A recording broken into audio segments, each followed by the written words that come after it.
Is it red? Mm-hmm, mm-hmm. Okay. We're on. All right.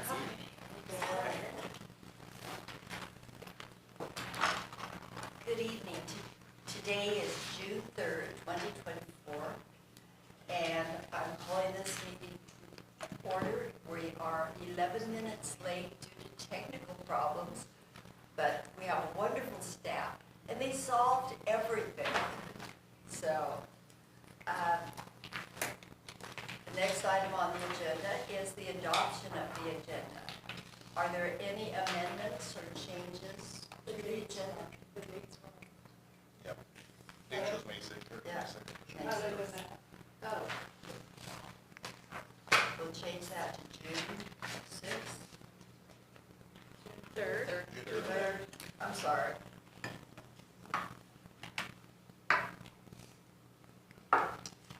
Okay, are there any other changes or amendments? Therefore, we will adopt the agenda as amended. Move on to business. The first item of business is PACE rule. Okay, thank you. I've never sat in one of these working meetings, so this is neat. Thank you. I gave each of you the renewal proposal for July 1. We got it today, so I haven't really gone through and digested it. I looked at the numbers, of course, the premiums. That's what you're curious about. But what I've done in the past is I would sit with the superintendent and go over this. And for Ryan, there's a page to sign once we start in on the insurance portion, and you'll see that at the bottom. And then I'll take that from you. And if you want another copy, I'll send you one. Okay.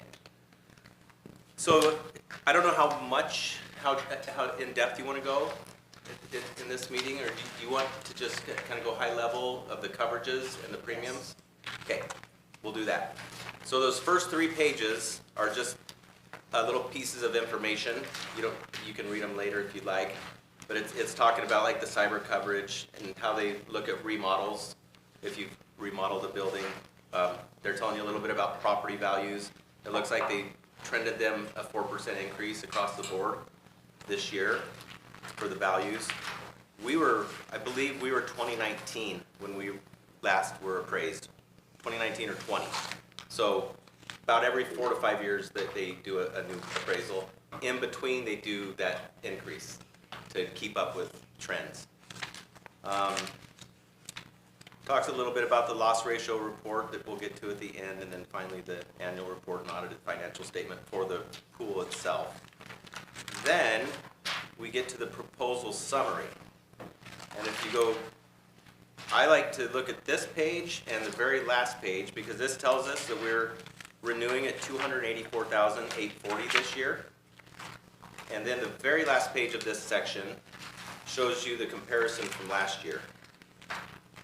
And so it looks like our premium change was plus 12.09%, which we budgeted for 13%, so we were within budget.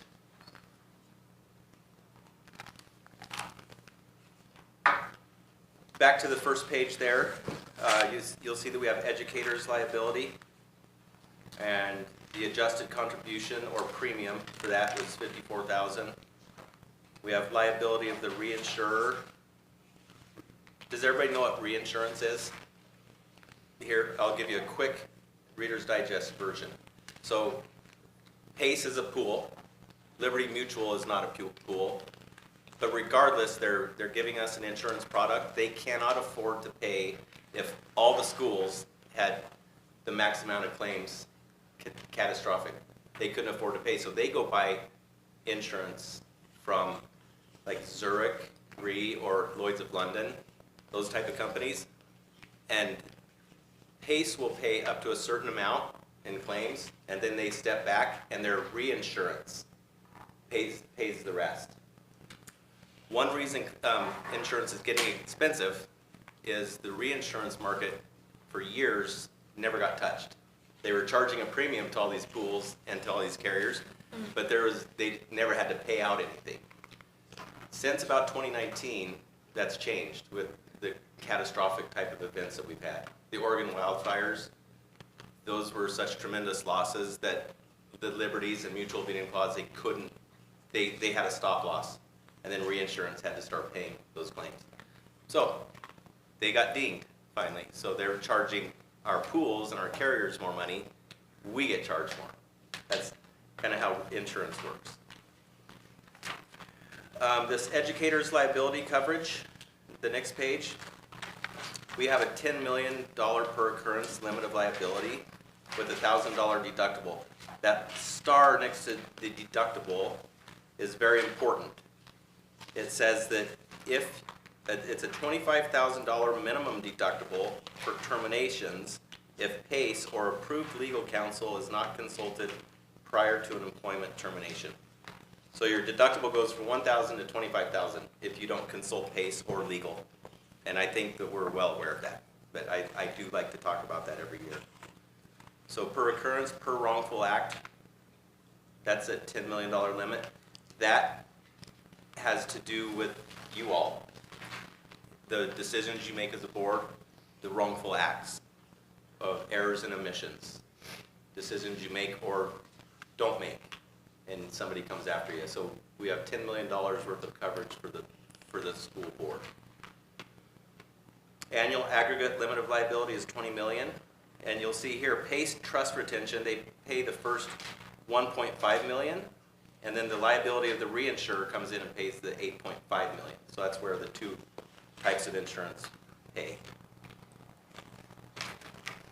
On the next page, we do have excess liability coverage, and that is in excess of the listed retention and up to the listed coverage limits. So per occurrence, we have $5 million from one carrier, Allied World, and another $5 million from another carrier. It says and the retention's $15 million. I actually don't understand what they're saying there. I'll have to get understanding on that. But we do have excess above our underlying limits. The next page talks about auto liability and physical damage. We have $500,000 of liability per occurrence. That's not very much, but you'll see why it's only 500 here. Non-owned and hired, which came into play on the bus, we have 500,000. For physical damage, we have hired and auto physical damage up to 75,000. So we have, on the next page, we have our excess. So this gives us an excess of 14.5 million. So we have plenty of liability limit in a catastrophic event. Just flipping through the auto supplemental coverage page, you'll see that we have the personal injury protection, which is required in Oregon, and the uninsured and underinsured bodily injury, 500,000 per accident. Then we move to the property coverage. You can tell me to speed up or slow down, because I'm not sure how much you want to hear. Board? Any comments? Okay, very good. The property, you'll see at the scheduled property values with the trend of 4% up.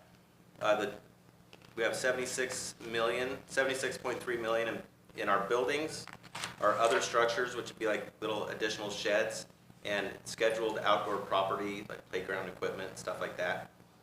We have 7.8 million for personal property. That's what's in the building. These tables, your computers, the TV screen, the camera, etc.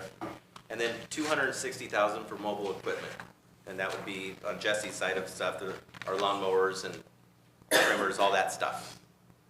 For a total limit of $84.4 million. There's these two pages, they list a whole bunch of extra additional coverages. We won't get into them, but I'm happy to discuss them anytime, Ryan. Can I ask a quick question? Yes. On the uninsured, underinsured motorist, so that's going to be if an employee of the school district gets in an accident, the other person doesn't have coverage, they're at fault, right? Correct. Doesn't workman's comp cover that already? That would cover the injury That would cover the injury to the employee, the NISA employee. It's not gonna cover the damage to the car Right. or third-party But this one's injuries. specifically bodily injury. The uninsured, underinsured bodily injury. Yeah. I see what you're asking, and so where does work comp come into play versus this? Right. Yeah, on underinsured. Let me think about that one. Okay. Yeah. Write that down.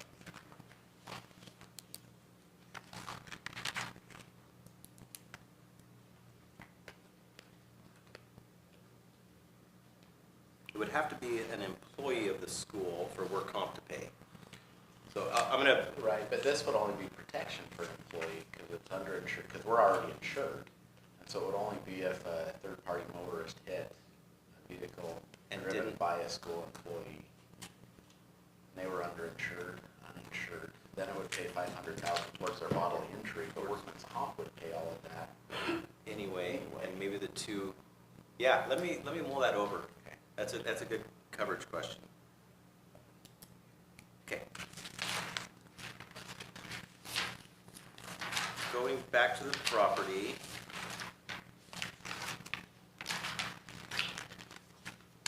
Okay, basically it's saying we list every building, or else if it's not scheduled, it's not covered. And I think we do a good job of that with the team here. Earth movement, on page 1 of 2, earth movement, that's earthquake. It means, let's see, earth movement, I just read it before the meeting. It's their new word for earthquake. Sudden and accidental earthquake, seaquake, shock, tremor, landslide, etc., resulting in cracking, lateral movement, rising, shifting. And I know that several of our schools have actually turned in earthquake claims, and have we? We haven't discovered anything from the last couple of quakes. Yeah, but this is where that comes in. The 2 pages over is the flood endorsement proposal. This is for flood, obviously, including collapse caused by flood.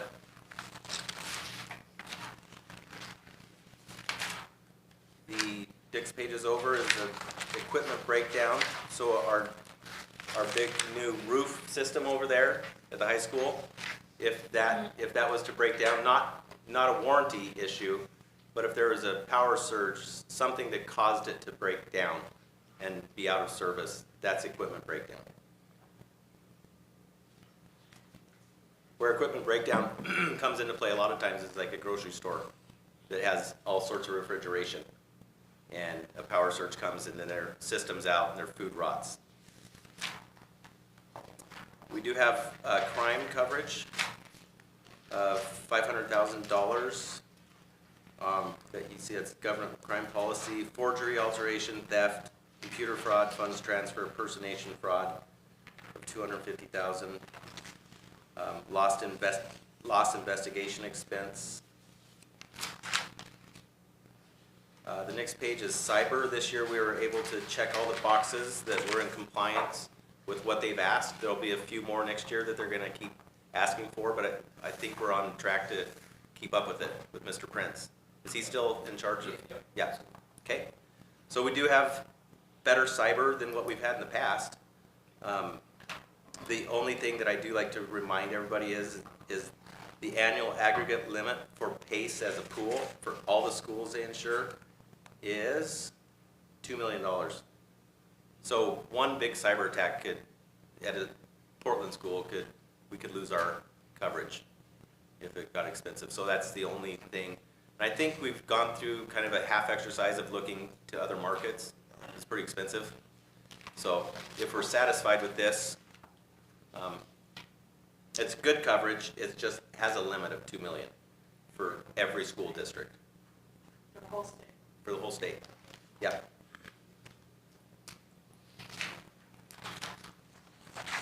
School violent acts coverage, we get just a little bit of money for that, $50,000. Again, it has an aggregate limit for all PACE members of only $200,000. So they give us just a little bit. We hope we never, ever have to use it. And then we get into the auto schedule, and that's what our team here does. They communicate super good with us, and what you need to do is then go over this after the meeting, and I can leave you my copy, or, yeah, I'll leave you my copy, even though it took a couple of minutes. Perfect. Or why don't I send it to you? I have it in this though, right? Because I just have the pages when they tear out. I'm gonna take that one, and send the whole packet back with all your signatures, but tomorrow morning I'll send you this in a PDF. Okay, perfect. Okay. So, yeah, I think with Megan and the whole team, we keep up on all the vehicles quite well, but we'll just go through these away from this meeting. Then the next pages are schedule of property values. So it tells us when they were appraised, and I was wrong. We actually had appraisals in '23 on a lot of these buildings. So these are fresh values we should feel good about. That is, when you're thinking about, is there other carriers out there for schools? And there probably is if you mixed and matched and tried to put them all together. But here's one thing that PACE does that they don't charge you for, is give you an appraisal every 4 to 5 years. And that's expensive, and they do that free of charge. So I like that about PACE. It takes the pressure off of us coming up with values and puts it on their appraisal, professional appraisal. So, yep, all of these, page after page of our buildings and property. We even have bleachers and tennis courts and the track, dugouts, you name it. And then, I don't know where you're at because we don't have page numbers, but I've got a schedule of property values, section 2, and that lists all of our mobile equipment. And I think we need to go over that as well, Ryan. And I don't know is Jesse the right guy Yeah. to really sit down and, Jesse and Flip. okay, okay. After that, it just gets, there's nothing else to read, really. This statement of member benefits, they like to go back in history and show you what they've done as a service for the school district and put a dollar amount to it if you would have had to pay for it. It's an interesting 3 or 4 or 5 pages to read when you've reached out to pre-loss or some of their trainings. It adds up after a while. And our loss ratio, we're getting there. Well, you saw our premium and rate comparison. I don't see a loss ratio, so I'm gonna look that up. That's always an interesting number. And that's it for the PACE. Real quick, I got this today as well. Speaking of workers' comp, here, the second portion of this is the good news on this is we were at about 64,000 last year for work comp, and we had a bad year drop off and a better year come on, and so it lowered our experience mod down to 1.01, and so our total premium this year is 48,000 instead of 64. So that's a bright spot when you're talking about premiums. And these are based off of very recent payroll projections. Is that 48,000 with the 3% discount figure in for prepaying? Let me see. I feel like it might be, but I don't see it on their list here. Yeah, there's a prepaid credit of 1508. Right. Okay, Yeah. yeah, okay. got it. Yep, Cool, thanks. yep. And Crystal, do you like to pay after July 1? Every year Yes. they allow us to do that? I just have to reach out to them? Yep. Okay. You say like first week of July? They give us like a week. Yeah, okay. So any questions, concerns? I noticed on all the vehicles, there's $1,000 deductible, it's not very high. That's getting to be about normal. We could, $50 deductible. and be thankful for that because our carriers are like getting rid of the 250 deductibles. So be very grateful. I always thought that was kind of high. Yeah, and those are adjustable. I think as you adjust down, your premium adjusts up, of course, because you're taking on less risk. With some of our schools, we've actually bumped that up to like 2,500 just to try to get the premium down. So let me ask what the minimum is, and if you want to explore that, we could explore that. Some of those vehicles aren't working. Yeah, and we do have a pretty high just for that reason, it's mostly things we do in-house, and so. I just wondered if that was good enough. Let me find out what we could go down to, and then maybe just explore that with them.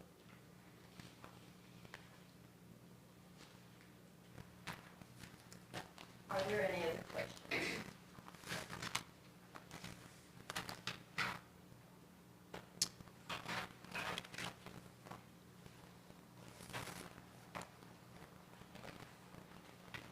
In that case, thank you. Okay, well, thank you. And your board meeting is next week? Yes. Okay, and I will be gone, so thanks for letting me come and do this one. Yeah, I We're appreciate happy to have you here at open session. it. Well, I appreciate the food too. I thought that was chicken, and it was tofu. It totally surprised me. It was good though, very good. I've been poisoned. That was good. Hmm? Didn't you think it was too Yeah, it didn't have quite the right texture for chicken, but it tasted like chicken. rubber chicken. Yeah. Like, I like the flavor of it. It's good, right?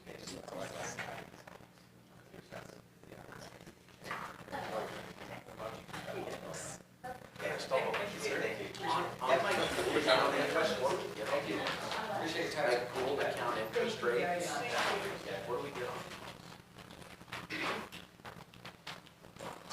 Nothing. We will move on then to item 200 business, the early learning contracts, and this is an action item. And so there are two contracts that we want to look at, and the first one we discussed a little bit, but there was more information needed, and that's the contract with the ESD to provide preschool care for 4-year-olds. And so I know we wanted to look at kind of finances, what does that mean, spots, and talk about early learning and NISA altogether. And so I'd like to leave it up open to you guys if you have any questions, or I can just kind of go over the model.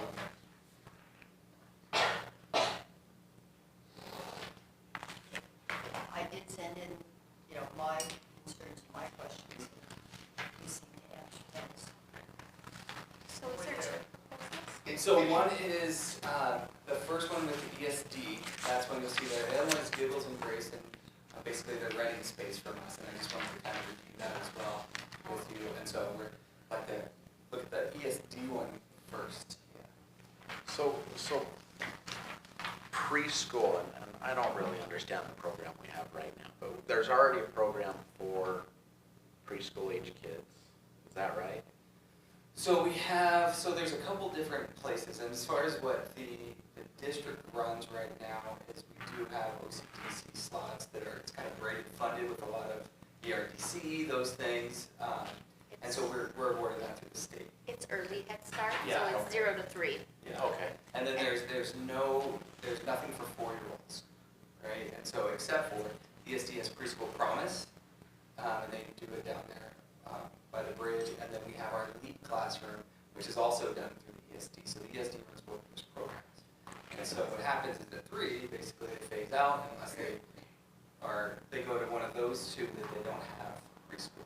And so we have Okay. this huge gap. So we don't actually have a preschool age program. We've got 0 to 3 Yeah. programs, but not, We have our migrant preschool, which is, we're working on that, what that looks like, and the numbers are down. And so, other than that, but that's for a very, small few kids. And so for the general, we don't really have a lot. okay. And that's covered by federal dollars.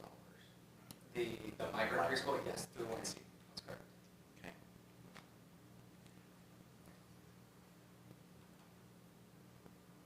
So this contract does only serve the 18. Yes. So in NISA, it's what early learning looks like for 4-year-olds right now, and that's kind of our portion of it. So we talked about, we have preschool promise, we have an elite classroom, and then this one, so it will allow us to be able to serve 60 students, not counting migrant, will be 60 students in that. And so the 220 that we have will be our portion of the the bigger pot. And so we're basically paying for 18 kiddos here, but that's 18 of the whole picture for 4-year-olds. So when we get to 60 kids, the bill stays at 220? So that's all that will fit in that classroom, right? And it's unless we decide that we're going to expand because we have this over, like, it's going really well, we're seeing what it means for our community, then we can discuss possibly investing in more. So this is kind of just an initial investment in preschool for us. Okay, so I mean, obviously there's gonna be some differences in scale, but if we were at 60, we're talking 660. I mean, maybe not exactly, but the 220 isn't going to cover 18 to 60. This covers 18, and if we add more kids, the price is going to go up. Yeah, if we want to open up another classroom at that point. And so if you think about it, right, the lead classroom gets paid for our basically early sped, that's what the lead classroom gets paid for, plus they have a private pay model like my brother just said that one. The preschool promise is awarded through the state, it's a grant through the state to the ESD, and so that's where that money comes from. And so when I say braided fund, it's kind of all of those things together, and so that's how we get to about the 60 mark. Okay. So, and I've talked to Jessica Beck, she's here some about it. I think Megan's talked to her a little bit too, but I guess my opinion on this would be to chat with somebody like Jessica who's been doing it for 11, 12 years in the community, and get some ideas from her. I know last time, or when you and I spoke, we talked a little bit about certified teacher and the expense associated with that. I guess I just look at it and go, when we're talking between $11,000 and $12,000 a kid, there's got to be a cheaper way to do it and still give them a good education. I mean, we don't need to be cradle to grave with these kids, and that's really what we're talking about. We're talking 0 to 18, and there's no outside funds to pay for this. We're almost 3 times the expense for these kids that we are K through 12. So actually, in K through 12, it would cost about $260. It's actually cheaper than what we run it here. Okay. So it's about $40,000 less than what we're able to do with 18 kids in our school. So I mean, when we do average, right, we spend about $50,000 per kid. Right? Okay, I thought it was less than that when we did the budget. When you get your ADMW and all those kind of things in there that you look at, it's actually that's what we spend about per kid. Okay. And so, as you look at the classroom that we're trying to set up, it's not just like, it is a full day, it is the LEAP enhanced model, right? So, I mean, it's their structure, and so it's not just a teacher in there, we're trying to figure out, it's their curriculum, their structure, all of those things, they have to be trained for that. And so what we want to do is ensure that what our kids are getting is a high quality, curriculum kind of focused preschool. And so, and with the ESD doing this model is that, and that's what we're paying for. We're not just paying for people to come watch kids. And so, which I think is extremely important, so. I still think there's a cheaper way to get it. Yeah, yeah. And I mean, again, and Jessica's taught a couple of my kids, and I mean, this last couple of weeks, my 5-year-old is going to my 3-year-old. Let's learn numbers. And so, I mean, she's learned enough that she's now playing school with my 3-year-old, and she's got him, I mean, counting to 5 or 6 or something like that.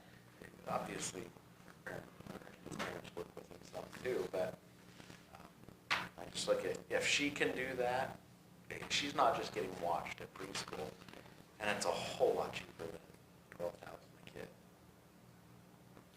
And that is the investment, like I said, that's the ESD running, this is what they do, and for the teacher, that's the cost.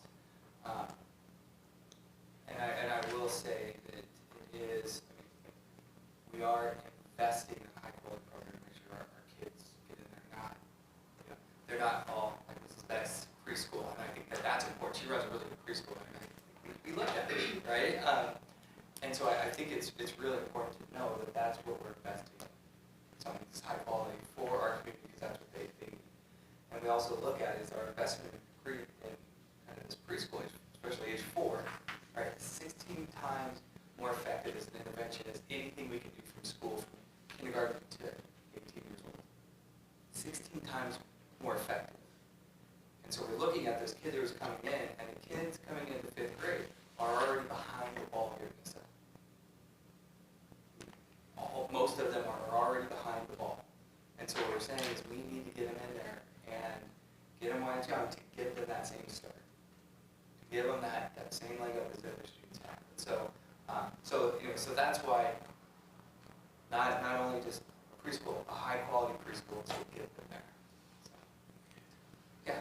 So I did see here what the criteria like for enrollment would be. The pride for service on it, yes. Yeah, but is there something, I noticed you said it's not in the words, but it's not gonna be competition for the kids that are already able to get into other programs. What I'm meaning more is like, my daughter could get into the, oh my gosh, it's at the OCDC. What is it that they do there through the Mount ESD? They had the Preschool Promise. yeah. Yes, so she went to the Preschool Promise, and so that alone is very competitive because they can only serve, I don't know, 18 kids, or let's say, Yep. for NISA. So then after that, then they try to put them in-home providers. But this provider has like 3 slots, this provider has 2 slots, or whatever.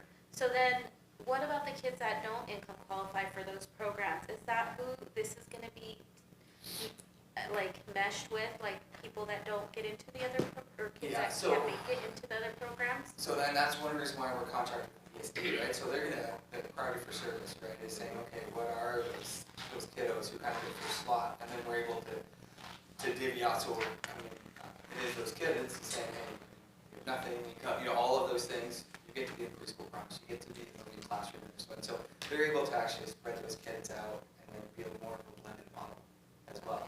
And so what we're doing is we're expanding the options so that we don't have a lot of kids who are like, sorry, you don't qualify for this, sorry, you don't, we're trying to expand that for all 4 girls. Because it would just be kind of devastating if some kids qualify for some of the other programs, but then are taking up the slots here where these kids can't go into the other programs. And that's what the EST is going to shake out. Cool, So, okay.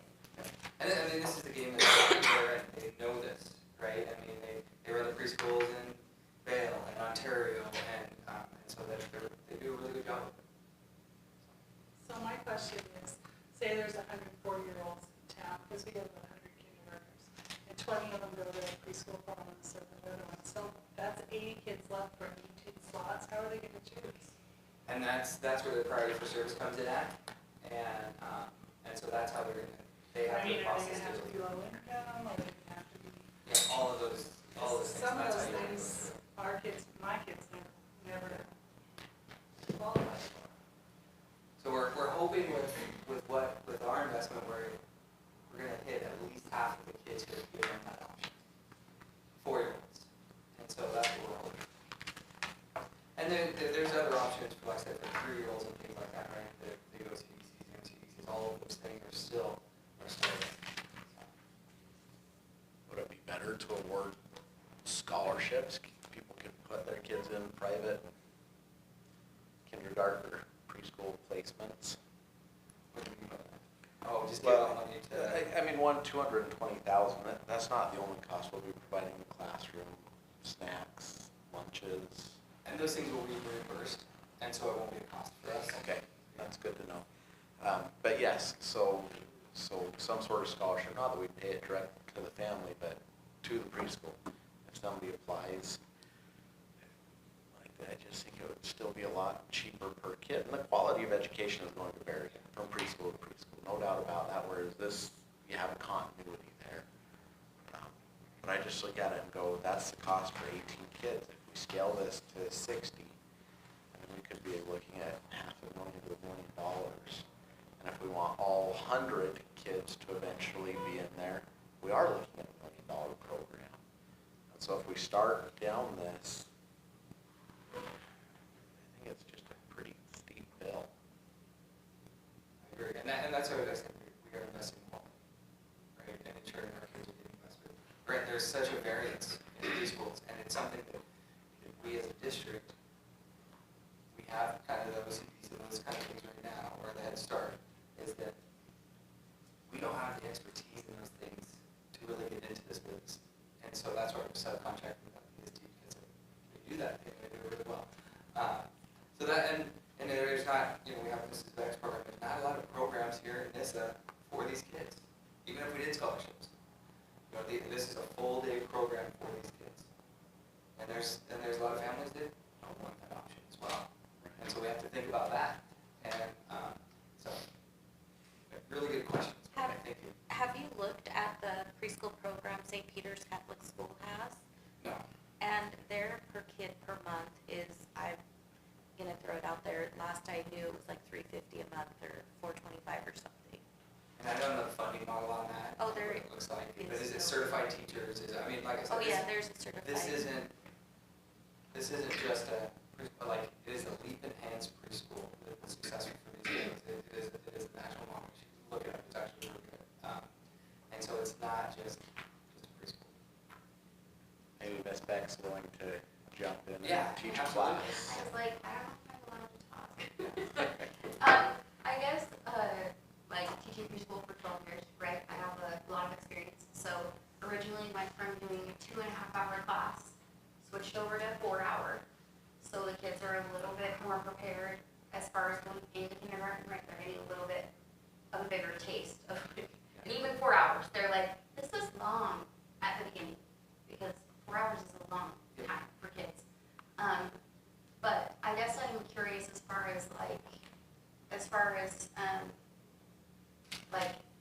you're saying the quality of this particular program. Is there any, like, you're sure that like that is the program that you want to go with? Do you want certified teacher only? Because I'm here in behalf of like, I totally would be interested. Obviously, not a certified teacher, but I taught preschool for 12 years. I have a really great program that I follow.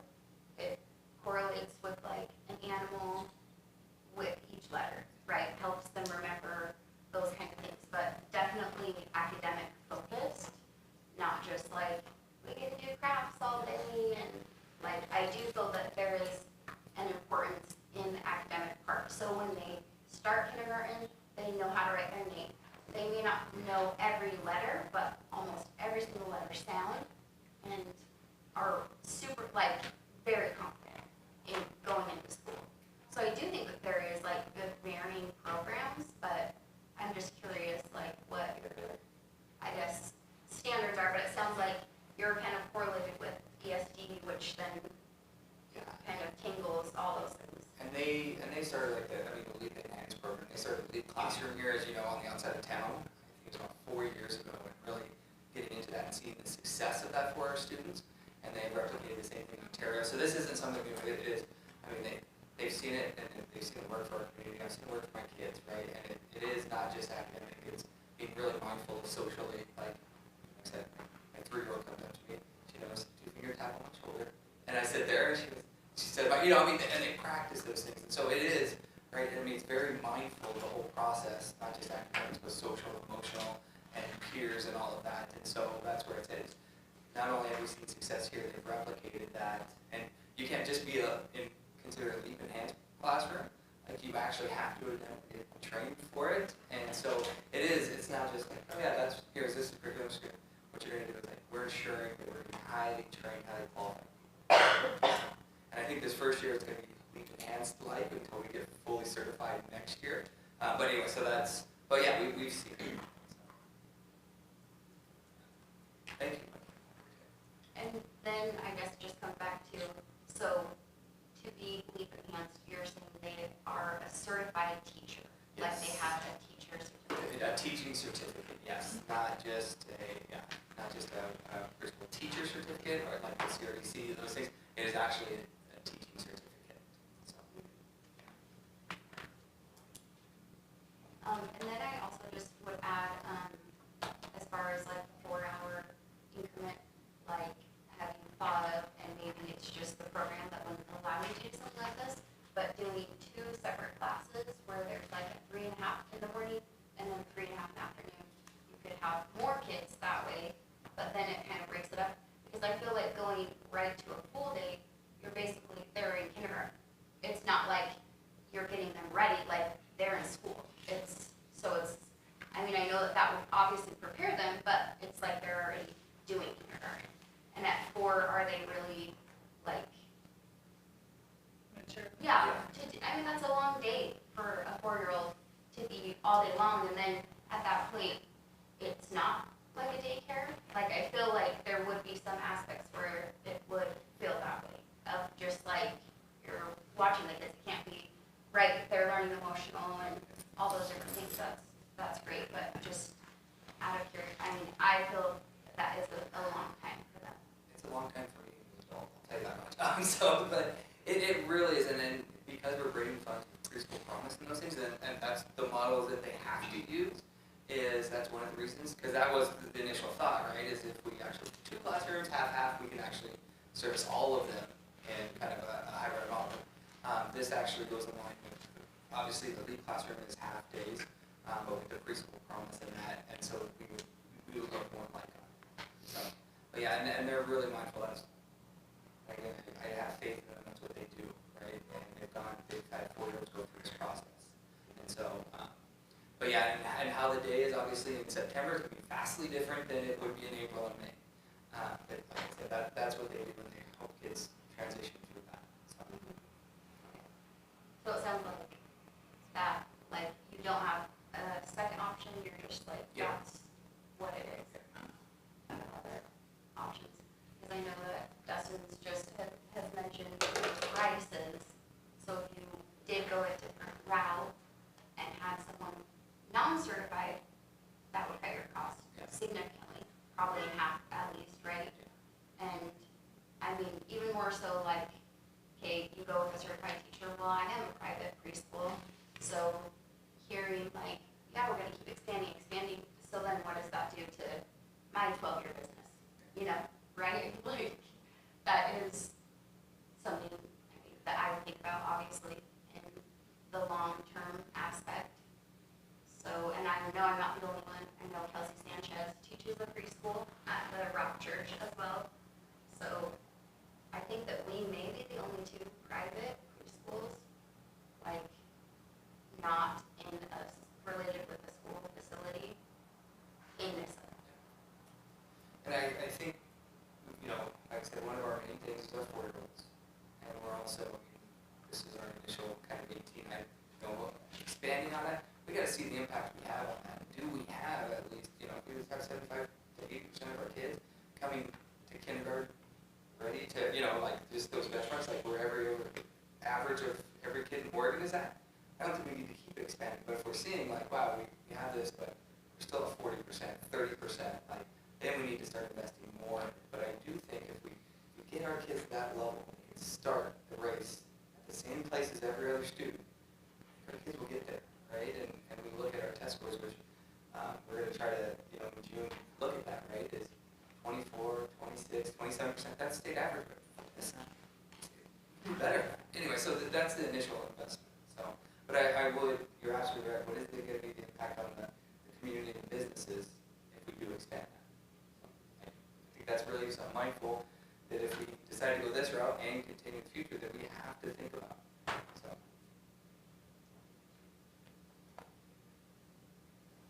Do we have more questions, more comments? So there isn't a backup plan if this. No. I think I'd like to see other options, other plans. Too. Well, and this is, like I said, because we're kind of contracted on ESD, this is, hey, we're more willing to kind of do it. I approached them and said, hey, you guys do this, you know, you do this successful in other places. I said, this is what we can bring to you, but it wasn't, I mean, this is what they're willing to do. And so if we don't do this, we don't have anything. And Ryan, don't get me wrong, I love what you're trying to do. Oh, yeah, I absolutely. really do. I mean, the whole idea is to get kids introduced to sociality, to get them introduced to numbers, to letters, to learning. You know, obviously, we've got some issues with society failing our children. Putting kids in front of tablets all day long and then dumping them into school doesn't work well. And this helps with that. My personal feeling is this isn't the answer, but I love what you're doing. If we do say yes to this, is it a 1-year contract? If it doesn't work, then We want to go 4 years and have a commitment to do that. Because they're going to be committing, obviously they're committing to getting trained people, right, and getting the curriculum and the furniture, like all of that, they're committing to. And so that's why we have a 4-year plan. So this isn't a pilot program, right? This is something that they replicated all over. We're the only ones that really have this. So. So it is a 4-year contract.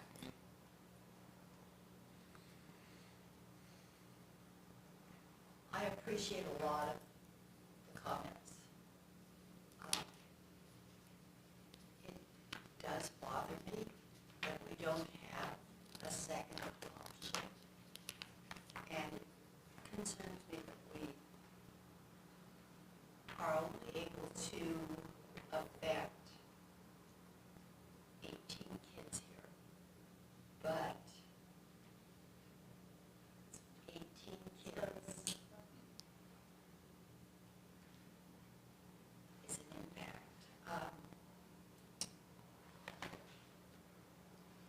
We've tabled this once.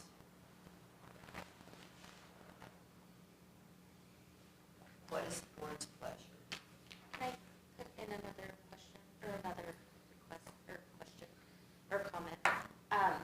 So I know back in the day, there was a different program, early preschool program, that would take slots and do a scholarship model to where the school district would say, we have 18 scholarships, hey, can we do 2 of your slots? The school district will scholarship 2 students at your program, 2 students over here, 2 students over here. And then we're able to help fill some slots and help fill the need for those 18 or so kids. But then I don't know if you'd have the capacity for that or not. Yeah, I mean, depending year to year, my numbers definitely vary. So ballpark, how many kids do you have? Anywhere from 8 to 13. So, yeah, I vary from year to year. So, And what's your cap? well, I'm kind of a sucker for not capping. So if people call last minute, I'm like, I think I can do one more. I usually am like 10. I'll just do 10. Yeah, but anyway, yeah. So that's how it works. So, yeah, the program would reach out to in-home providers, and rather than their slots sitting open, the program would fund that child's educator, preschool education in that in-home program. So what you're suggesting is with smaller cozy, we might be able to help or put, say, 25 or 30 kids into a different, not just this one, but into our private. And my understanding is that the Malheur ESD already works with in-home providers through the Child Care Resource and Referral, and ensures that the educators, the home providers, have education they need to serve the children they're serving. Am I on the right Yeah, ballpark? yep. Can we subcontract out space to private preschoolers? You could, and so the part of the issue is that, I mean, especially when we're looking at early learning, investing in those kids who need it, we don't have the capacity to run it or even maintain it, right? That's what we're seeing here with this one. We don't, right? Trying to figure out to navigate through all of that, we just don't have that capacity. And so that's why we need to lend, like have these experts come in and help us with it, because that's just not a game we're in yet. But we want to start building that capacity slowly. We're just not there. And to see the regulations and contracts and those things, I just don't think that, we just don't have that. But, and I guess that's why I'm thinking, I don't know if Jessica's position is 8 to 13 because that's what I have room for, or if she has capacity to take on 18 in the morning. And I'm sorry, who did you mention also teaches preschool? Kelsey Sanchez. Maybe Kelsey Sanchez says, I can teach 18 or 20 in the afternoon. People who have already been doing it, and we rent out a classroom or give scholarships to facilitate or? And that's the question now. I mean, and luckily, I know Mrs. Beck and I've actually looked at your program, right? But how do we know it's at the level we want? I can guarantee that what I've seen she does, I can guarantee, but how do we know that? And who's gonna be the expert to go do those things? I mean, and that's what I'm saying is we don't have the capacity to do that. And then if you're giving out slots, you're gonna have to hire somebody else just to maintain that. And I feel like if I took time, I would 100% have many concurrent teachers say, I've had your students and they are prepared and they are ready, they're more confident, whatever it might be. Their understanding is better, like, and that's not me just like No, oh yeah, throwing it out. absolutely. I've had my own kids start kindergarten and they'll say, oh, she went to preschool, didn't she? And I'm like, yeah, and I taught so-and-so, and so, oh, we can totally tell because they were really ready and they were confident in their abilities. And you look at, right, I mean, in what the capacity would say, like you're 8 to 13, right? I mean, we have kids that speak only Spanish, right? Without the capacity that you're able to do, or medically fragile kids, like, I mean, those, we have to service those kids and say, are our programs ready to do something like that? I don't know. Or do we say, hey, you can have a scholarship as long, you know, I mean, I don't know where that fits in. So what I'm telling you is, there's so many questions out there about it. If we're gonna invest somewhere in our kids to make an impact in our district, this is where it needs to happen. And the only way, like I said, as far as for me, to build capacity that we can do it next year, because, I mean, again, I did a lot of learning this year, early learning. Fun. But you know what I'm saying, and so that, I mean, it would have to be a whole year of doing that, so, yeah. So the hardest to serve kids, like you mentioned, the, kids that are medically fragile, kids on IEPs or IFSPs at Yeah. that point, all those kids are a preference to serve through the county. Yeah. They get the preference points. If a family member gets SSI or TANF, they're a priority. So those kids are already being served. Well, and that's what I'm saying, is we're opening that up and increasing how many of those kids, like, I mean, just because they're the highest, right? Or even maybe if it falls in that number 23, doesn't mean they don't have the same needs as the other kids, right? And so, and we're seeing a lot of them aren't reaching out and finding the services. So, But if we're braiding the funds for those programs, are we eliminating those other programs to adopt this? no, that's just our part of it. Basically, it's one big program where it's no longer called like preschool promise. Those things, it is all of those things are together. Right, so then still only 18 students are getting served. Well, if you add in all of those, that's where the 60 comes in at. So. Okay.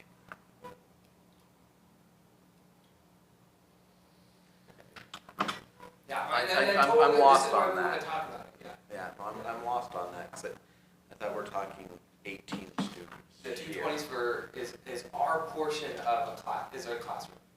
Right, preschool promise still has their 220 that they do for a classroom. The LEAP has their part of it, and so you put all of those programs together, and we're able to serve about that many kids. Are they all in 1, 2 classrooms? How is that, the logistics of it? Explain the logistics to me.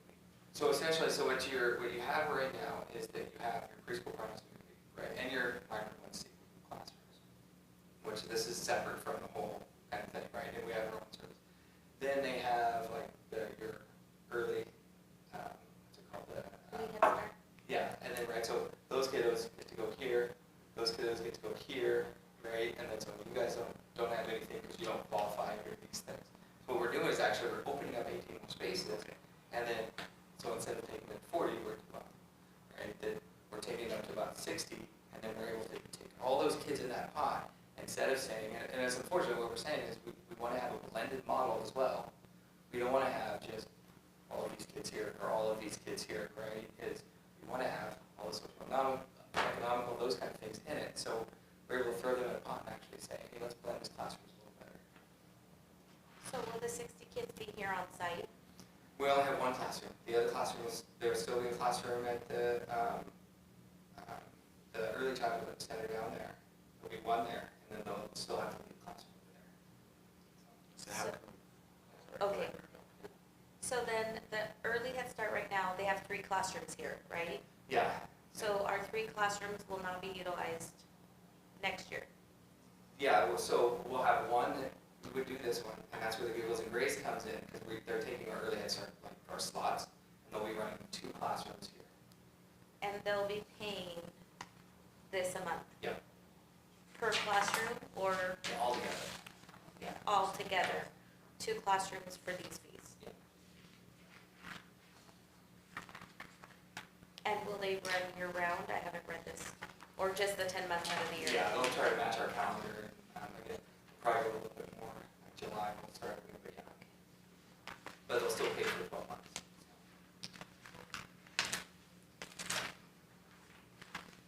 You were talking the Giggles. Yeah, the Giggles and Grace one, and that's what it is, right? It's basically they're renting our space to service those other threes.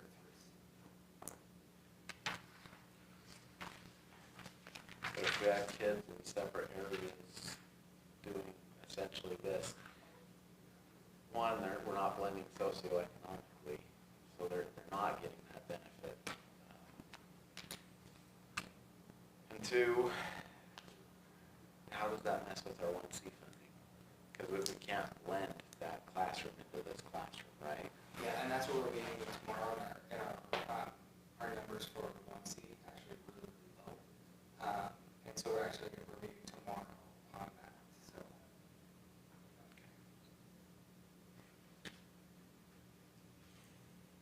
And when you talked about, I just wrote down like 220,000, that's coming from like a grant system, or No, is like that's general.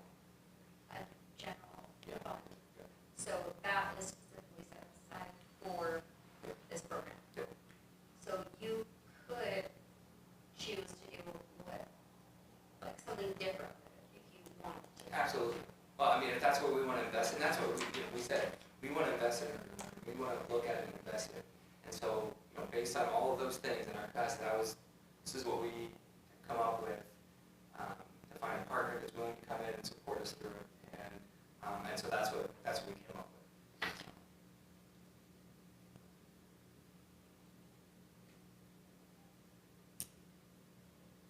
Other comments? Thoughts? How do Giggles and Grace get to be the ones that tap this like that? So OCBC have our kind of slots they award, right? And then so since we're getting rid of the 0 to 3s, they actually gave those slots to Giggles and Grace. And so they would be the same kids, the same regulations, just Giggles and Grace is gonna take those slots, and that's the only place they can serve them during this. And so, So Giggles and Grace took the 0 to 3s, like you're saying. yeah, the slots, right? You get awarded so many slots, and then that's how they got it. So they took off slots. So Giggles and Grace already has a preschool program they run in Ontario. Can we talk to them about what it would cost for them to take in a preschool classroom of 18 rather than, and compare it to this maybe? And we could absolutely look at them for that. It was really a continuation of the learning model, right? The ESD runs it, right? And it is that, right? And then now you're taking different entities and different things. And so that's why it's, I know they have a great program too, because my kids live here. yeah. Is the classroom here in the district office, Yeah. or where is it at? Yeah. So it's like already on the school property? Has Mike looked over this contract? No, The Giggles and Grace. Oh, the Giggles. That's their standard one they use to rent out all the things. And so they have their guy look at it, and then as soon as we look at it, then, because Mike, I don't want an invoice for something we're not going to do. And so as That's soon fair. as we agree that we're going to go forward with it, then I'll see if we can look at it for us. Because like when we talked about the SRO, it had indemnification language in there. I don't think that's the right place for it, but this would be the right place Yeah. for something like that that's not there. Okay, and then one more thing. So, like, if you're taking the 220,000 to invest in this, so what if you had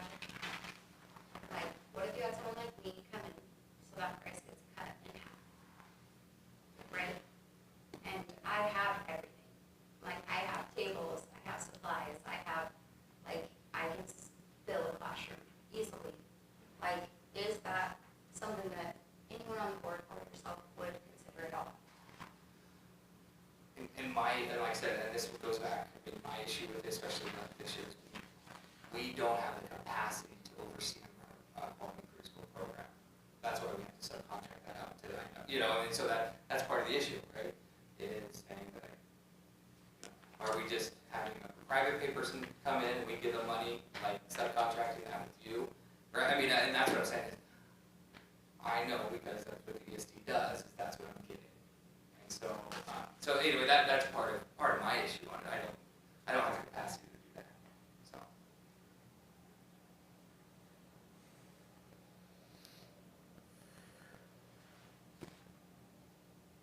Other comments?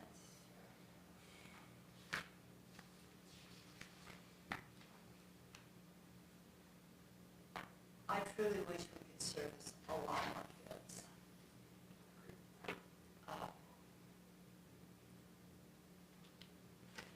Well, if you could split, like I was saying, suggested a 3.5 hour and a 3.5 hour, you are able to then possibly do double.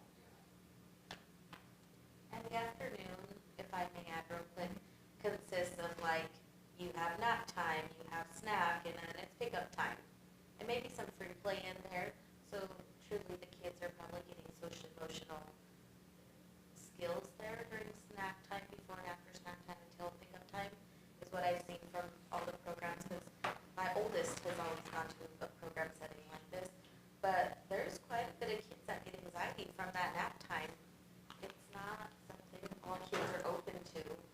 So having 4-hour blocks or 3.5-hour blocks, I could see some kids not having that anxiety where it's such a long day, but then we can serve more kids.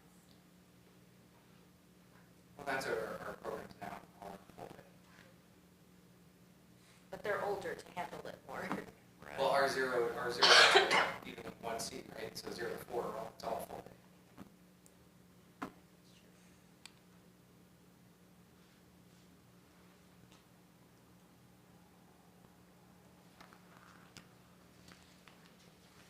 Any other comments?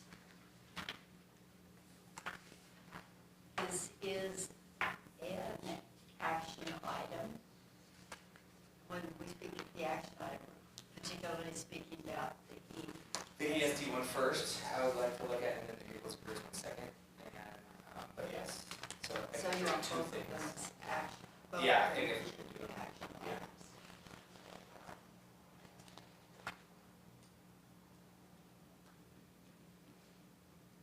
We will take one at a time.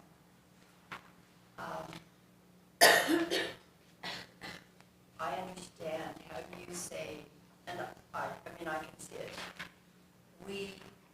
Our district cannot do the supervision, provide adequate supervision on the 0 to 3 and the preschool kids or pre-kindergarten kids.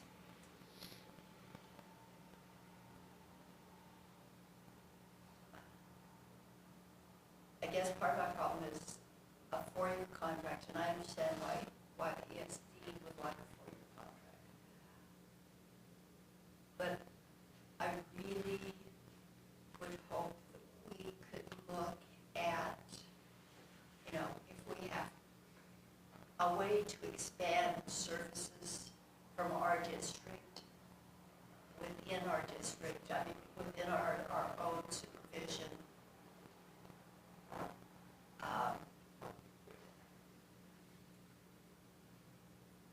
Both, and I can also understand why people like a full day, especially if you're a working parent. So, that being said, by someone whose children are a long ways away from this age, do I hear a motion?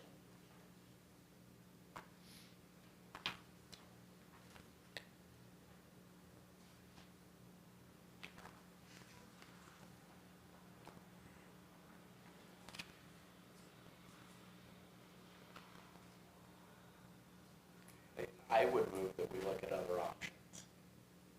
I like the idea of it. Yes, my motion would be that we not accept that For the contract. ESD or for both? For the ESD. And I will tell you that, and part of it is with ESD because we are getting a good product that we ensure. I mean, that's what our kids deserve. And I think that's what you got to think about. Is like, this money is something that we're giving our kids the best opportunity. And so we got to realize if we want to keep watering it down, we can. Then what are we doing? Throwing money away, or reinvesting in a good product that ensures that our kids are up there. So that's why I would say that. Like, I mean, I could water it down easy, and it could be, you know, something the kids come and they get some, but that's my only warning to the board is if you're going to invest in something, ensure that it's a good product. And so I don't know, and so that's my only take on it. If you guys would like me to look at more things, I'm more than happy to do it. I just, in my mind, can't assure that we're going to get a good product out of it. I just know there's good products out there for $150 a month versus $12,000. I mean, whatever it comes out to be per month here. 12,000 is not an exact number. 9 divided by whatever it is. I just think it is a small group of kids that benefit from a very expensive program. Would it behoove us to have Mark come and speak to us again on this? If you guys would like, I mean, the money is not going to change, right? I mean, if it's the money, the price of it's the issue, right, not the product, then, I mean, we could look at somewhere else. So, I'm at the point where I wish we could have a morning and an afternoon, and I wish we could serve more kids, but it doesn't seem like that's an option. So it's better than nothing, it's a start. I mean, to me, it'd be another, if I had a 4-year-old, it'd be another program that my kids didn't qualify for. I mean, that's kind of how I, but if we could, I mean, as a teacher, if I had 18 more kids coming to kindergarten ready, then it would be worth it. Because I know there's a lot of kids that, like you said, are just putting on an iPad all day and that's all they do. But why isn't morning and afternoon an option? Well, just like she said, in the afternoon they take a nap, they have a snack, and it's time to go home. So if we had 2 3-hour sessions that were really intense, with learning, I think that would be a great option. We can get a nap at home. Right. But ESD, this is a full-day program. and that was the original model that I kind of proposed was that AMPM to, twice the effectiveness of what we have. Twice as many kids. And that's, taking us to, because of especially like I said, the breeding and all of those things, we're really interested in full day. But I can talk to Mark again tomorrow, just hold it away and see if we're willing to do an AMPM. So, like I said, the lead classroom over there is AMPM. So, But I don't want to lose this money and not be able to serve those 18 kids. If we can serve 18, that's better than nothing. We don't lose the money. it's It's just general fund. Yeah. It's just spending. Yeah. It's just where do we want to invest that for our kids? And that's what we're saying. Is it a pleasure for to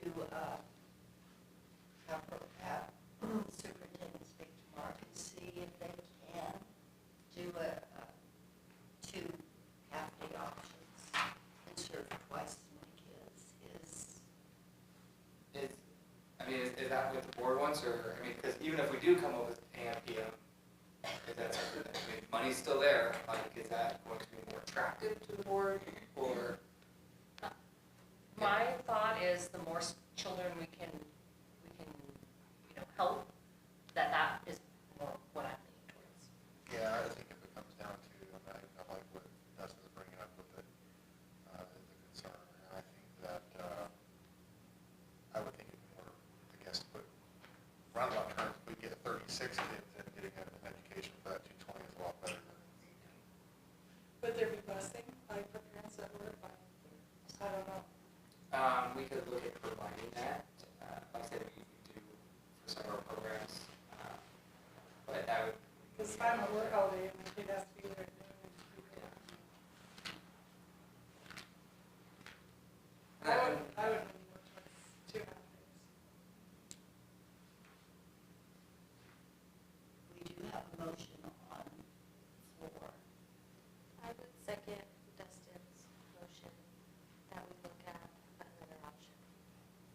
was going to ask Oh. if you wanted to withdraw the motion.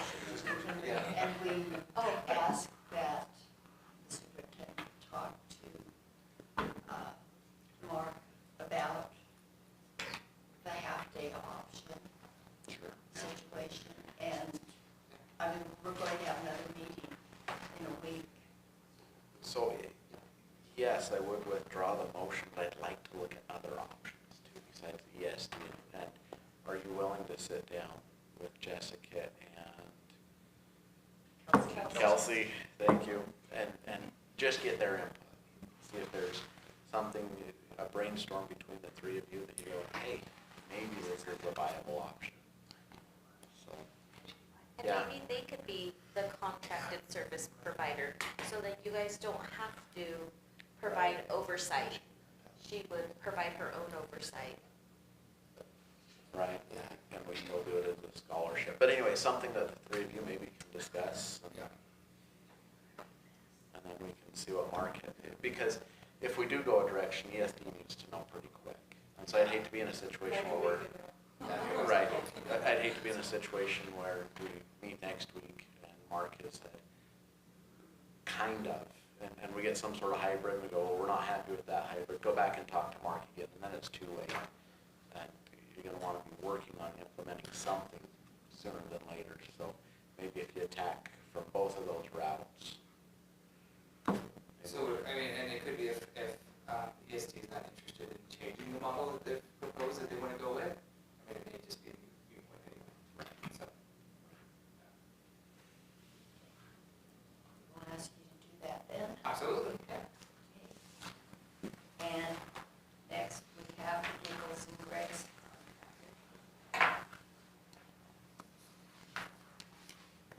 We have questions, ask the superintendent.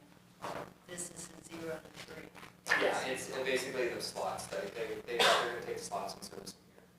So, and then the $1,000 a month is pretty standard, that's what they charge over there, and so, it's gonna cover all of our expenses plus, we'll actually, so, because food service will be reimbursed on it, and so it's really jam for it on.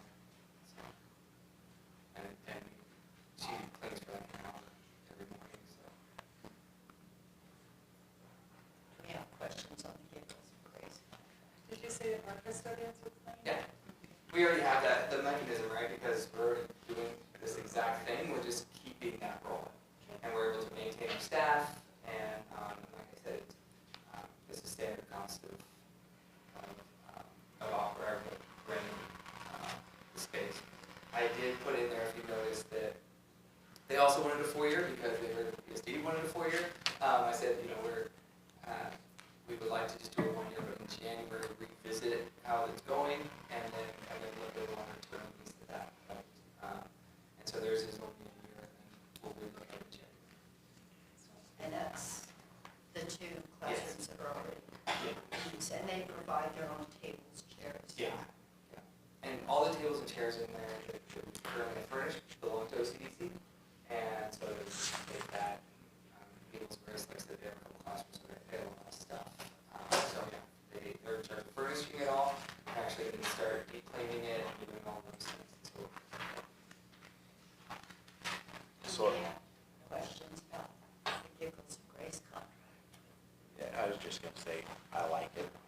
Insurance, I wanna see some liability limitations on here, because there will be. yeah, I think it's $1 million, I forgot. Did I send you the liability insurance on it? What level, anyway, so yeah, we have that mechanism. Because, yeah, there should be some more robust insurance language in there, and also if they terminate their liability, they can't do it without an insurance company sending us 15 days advance notice, so that way we know. Because it's really easy to provide proof of insurance and then cancel the policy. Oh, yeah. So yeah, I guess I like it as long as Mike takes a look at it, gets the insurance Yeah. language in there, and some indemnity release language, then I think it's great with those. Okay, so Ryan, you'll get together, or after you get the language for the insurance, Dustin, could you go over it with him to make sure that's what? Yep. Or can we approve it pending that? And the employees will be Giggles and Grace Yep. employees. Yep. Will they be at in-service additional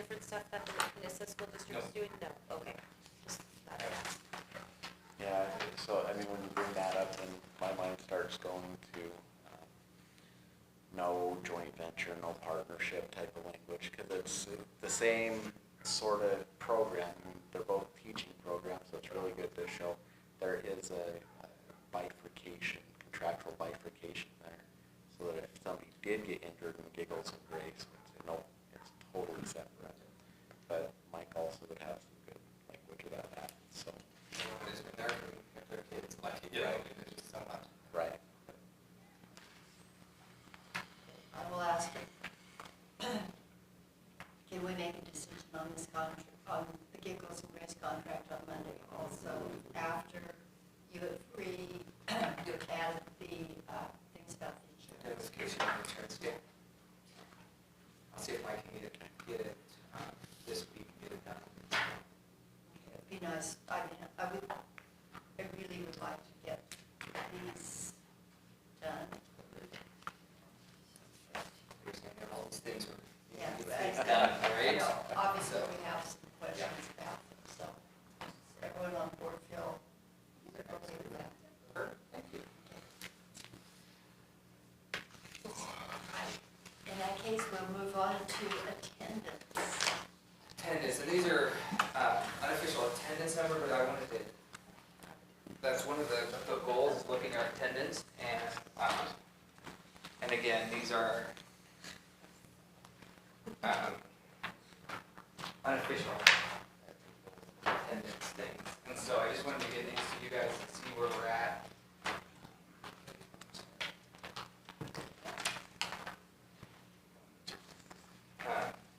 Just to see how the attendance was going this year. I also have some teacher attendance stuff I want to just review and just say, I'm going to, so on the first, actually, I gave you 22, 23, correct? Yeah. Okay. Here's 23, 24. So you guys can compare. And you will see that there is, yeah, 23, 24. You guys, obviously it's 22, 23.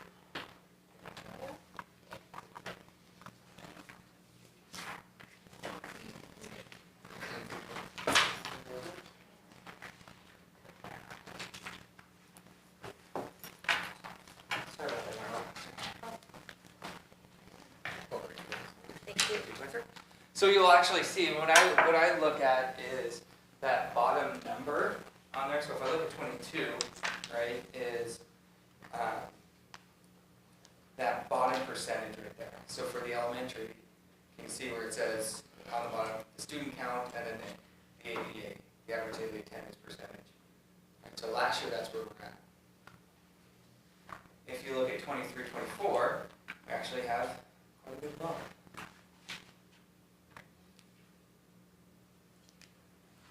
You'll actually see that. So if you turn the page to the same as middle school,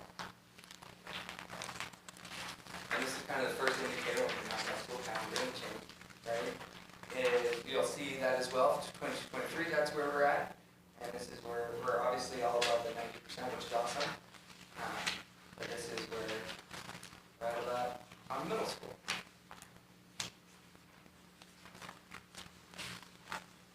The last one at high school.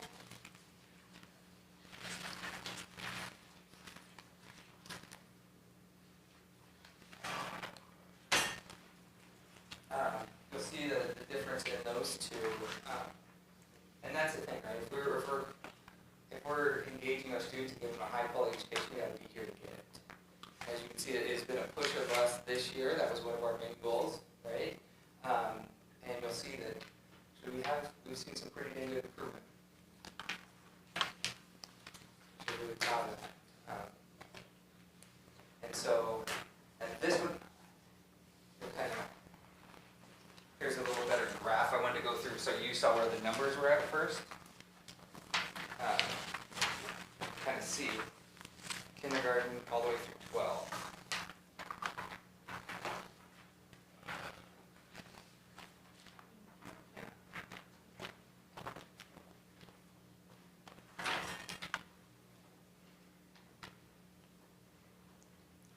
And I know it looks skewed, it looks like, oh wow, there's a huge jump right there. Like, I mean, obviously when we're only talking, 8% in that variance from 88 to 96, that's why it looks like there's a big jump, but really that's your small percentages. And just a visual representation of the same thing.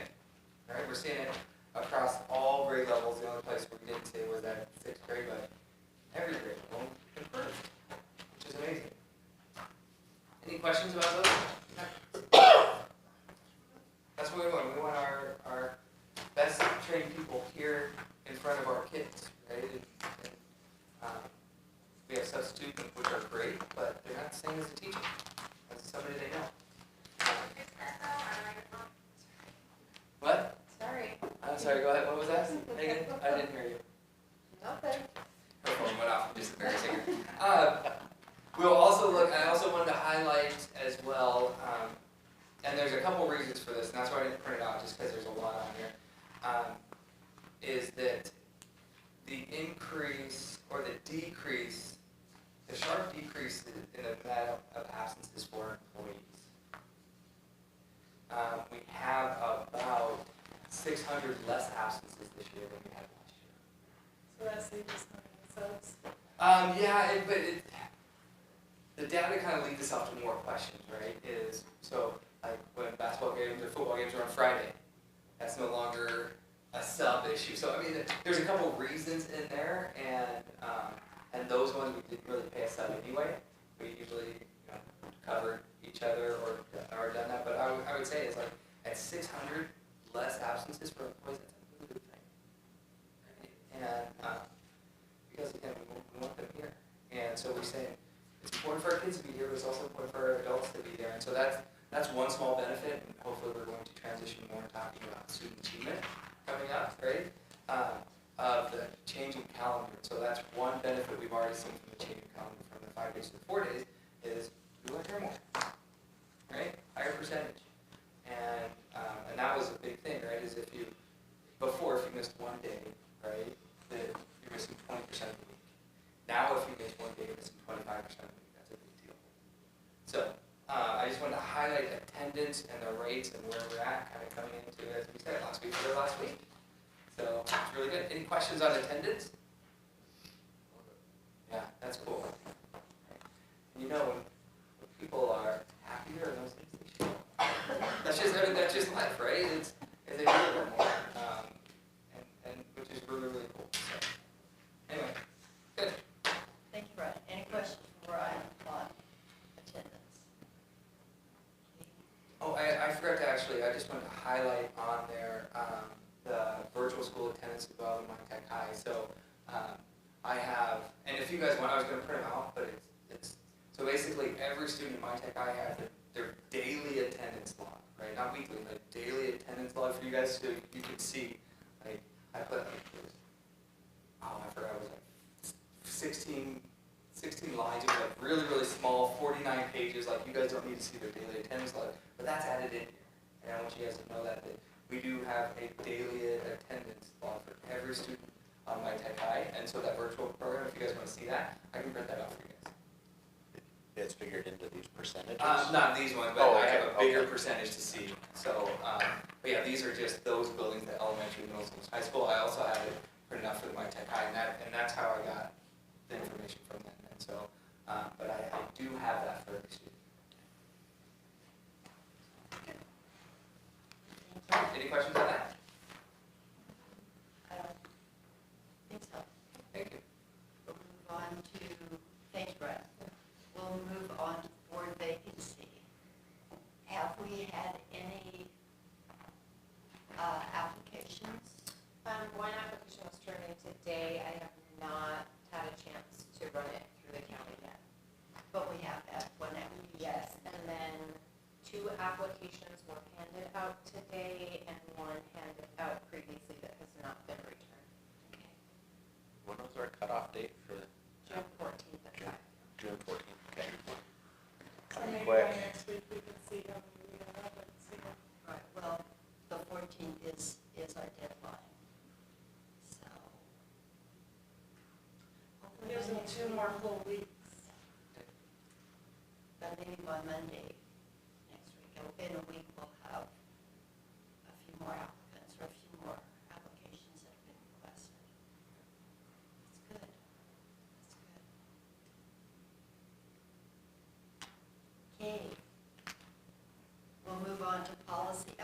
reports.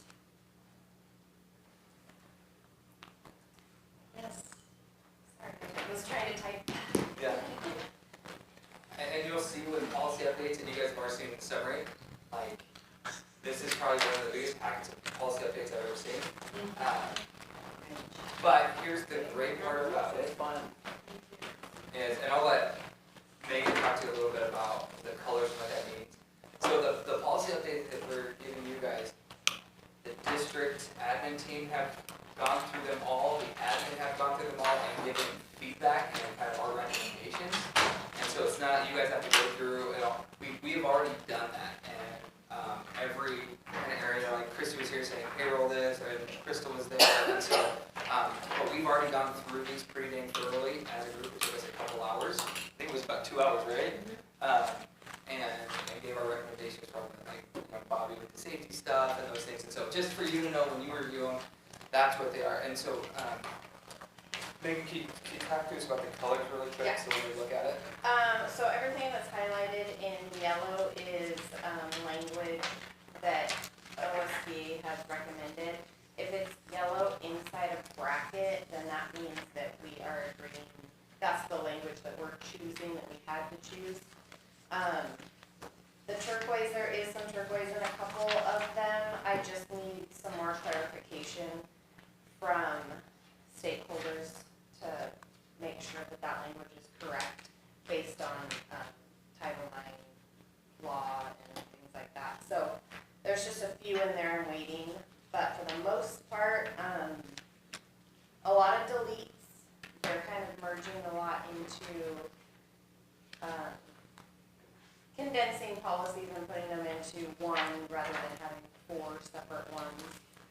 So it's nice that it is a huge packet, but a lot of them are deletes.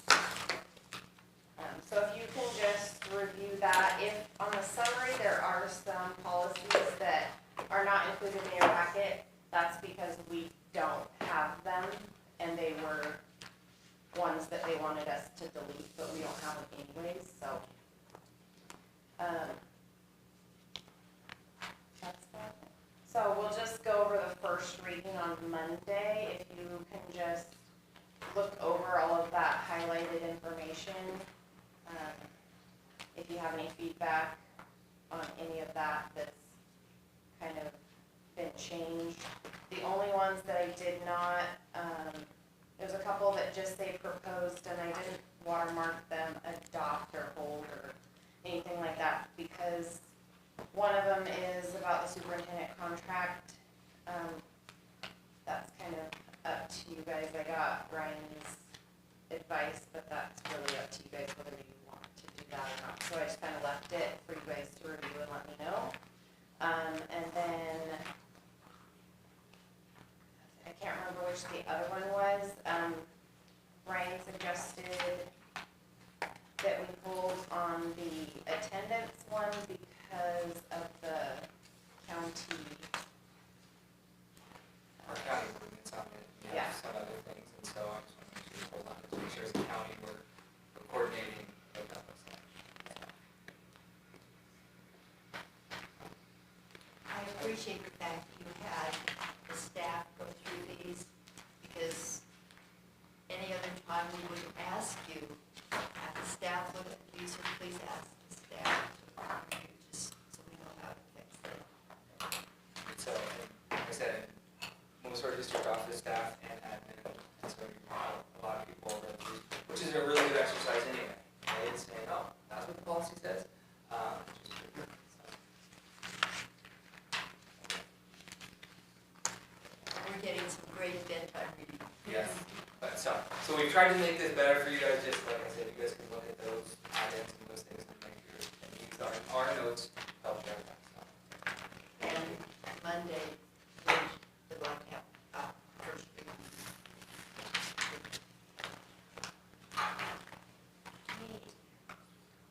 We'll now move on to board report.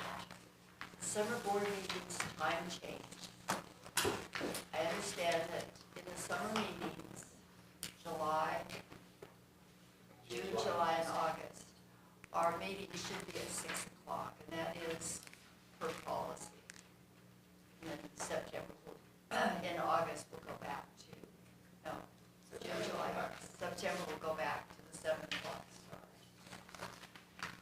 Can we do noon?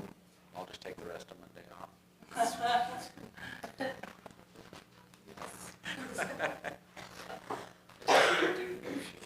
Yes. Yes. Any questions on that? Okay, we'll move on to potential board trainings and meetings. When we contracted with McPherson Jacobson, one of the things that they do is a transition, sort of helping us plan how to work with our new superintendent and stuff.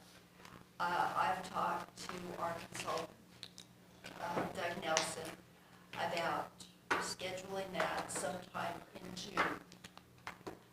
And I've also talked to OSBA, because we are getting a new board member on in July, and because I believe at least three of our members here. Donnie, I don't remember if you took the virtual board training that we had. No, I think I did. So, and you haven't, and so, because three of our current board members have not taken the virtual board training on boardsmanship. I've talked to OSBA, and I should have had copies of this made. I've talked to OSBA about setting up, doing first a virtual training, how much it would cost on that, and then following up with, if we think we need it, and I think it would be a good idea to do, about having someone from OSBA actually coming out to NISA and doing a board retreat style thing where we go over our boardsmanship, how to work together as a board. We look again at our board organizational packet, and just probably take, it would probably be 2 evenings is what I suggested, because some of you work. So that is my suggestion. And at that point, I did receive from Janet Avila-Medina, who would do the training, that the days when she is not available to do a training or trainings in July, I'd like, should ask Megan to make a copy of this. It also talks about the cost. It would be for a virtual training, be $850. For coming out to do a board retreat up to 6 hours would be $1,150 plus travel expenses. So I will have Megan make a copy of this. She also mentions in here that August 9th through the 11th is the summer OSBA workshop. If any of you can attend, it is a good convention. Is that the one that you went to before, Megan? We went to one and Ben. but they moved that it to one. They moved it to Salem, but it wasn't Ben. It was nice in Ben. It was much cooler. So, and Maribel, you went to the law. I thought we went in yeah, she went to the August? same. Okay, you went to the all Salem. 3 of us, I thought we went to Yeah. Salem. Okay. So, and you and I have been to both. You made that one. Saturday. I think. Anyways, the trainings are very good. So. Ask you to make copies of this. Board retreats in July. Yeah, I think the word retreat is a very loose term for what we're going to be doing. If you guys want to wear shorts and luau shirts, you absolutely can. But yeah, it'll be right here. Maybe I'll decorate it for you guys. To go over stuff like this, huh? Yeah. That does not sound like a retreat. Yeah, it's, So, anyway, comments on that. I don't know what y'all think about that. I know it takes up a lot of time, but I think it would be good, especially the OSBA training, to have it after we get a new board member on. And we have to do the one with McPherson? We don't have to, but it's paid for.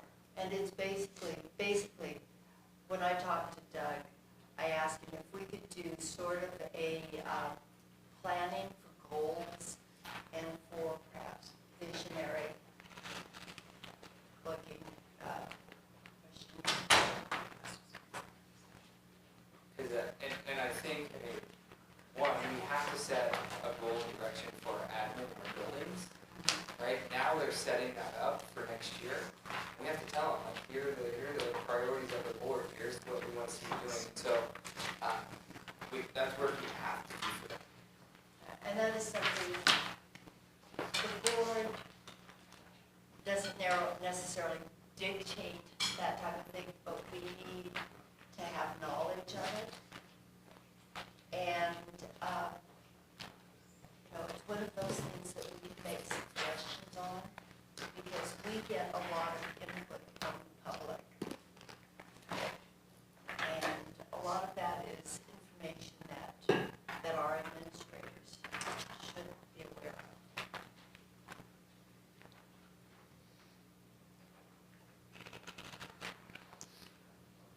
We're doing it in set goals, so. And I would like to do that sort of thing in June. So when our new board member comes on, we are ready to rock and roll. Besides, summers are very short, and if we want to really shake Ryan up, we can change his goals. Yeah. I won't freak me out, but we're fine. No, it'll be good. Okay, so take a look at this, think about it. Next official board meeting will be on the 10th, and we'll bring it up then. So on the 10th, we'll have days for the schedule, because I want to leave our admin retreat in and out of kind of with the board. Right? When you guys are talking about goals and priorities, I do want to have the admin there for some of that. And so once you guys start setting those dates, so we can start kind of working, making, saying, oh, I get it. Oh, that's what Mr. Lawrence was saying. Or that's what Mr. Blue was saying. So as soon as we get those dates, then I can coordinate everybody's all the other dates on top of that. So.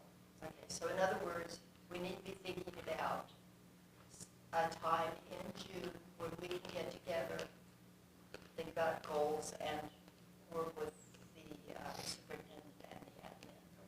I personally would like to at least get together so we can establish our own priorities and goals. Work on that. And Johnny's looking at me saying, that's another evening. You're not. Depends what's going on. But anyway, and then meet with the admin. Okay. And then in July, set up for the meeting with OSBA, the virtual, and then follow it up with a board. So if you guys can talk those dates. Any questions on that? I'm sure I made it as clear as mud. So, if there are no questions on that, we will go into executive session. And at this point, representatives of the news media are specifically directed not to report or otherwise disclose any of the deliberations or anything said about our executive section item. The Nissa School Board of Directors will now meet in executive session under the authority of ORS 192.660, subsection 2, subsection A, to consider the employment of a public officer, employee, staff member, or individual agent, or, let's see,